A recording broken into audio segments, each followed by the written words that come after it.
Well, hello, welcome. I'm glad that you're with us as we continue this read through of chronological read through of Scripture. Well, as we read Ezekiel 22 and 23 today, we're going to find that yet again, Jerusalem stands accused of practicing vile practices and of impurity, and God refuses. Just refuses to tolerate it.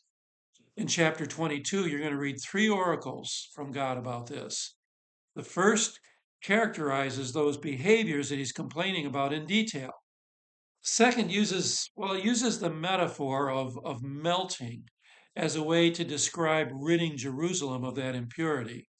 And then the third one looks at the inhabitants of Jerusalem and it finds no reason not to carry out the judgment.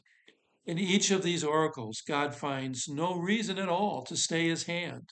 Indeed, the final verse of the chapter notes that there is no one to stand in the breach, no one for whose sake this calamity might be averted. This reminds us that there is no one who is adequate for the task of redemption other than Jesus Christ himself. Only he can redeem us. Only he can stay the Father's wrath. Only he can breathe life into the deadness of our fallen lives. In chapter 23, the word of the Lord comes to Ezekiel in the form of an allegory. The allegory is about two unfaithful sisters, Aholah, which means my tent, and Aholabah, which means my tent is in her. Now, these represent Samaria and Jerusalem. Samaria began her whoring as a youth. Jerusalem should have learned from Samaria and the problems that came to her, but she didn't. And instead, she followed in Samaria's path. Samaria lusted after other gods of the nations, the gods of the nations around her. So God gave her over to the Syrians to be destroyed.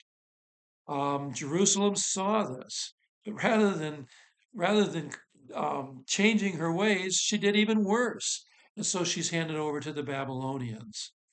What both cities lusted after was used to destroy them. Because Jerusalem turned her back on the Lord, she will bear the consequences of her sin, and in this way know that the Lord is God. All right, once again, I pray that our time together is helpful, that this helps you to maybe understand these readings, these allegories, and so on a little bit better. Look forward to gathering with you again the next time.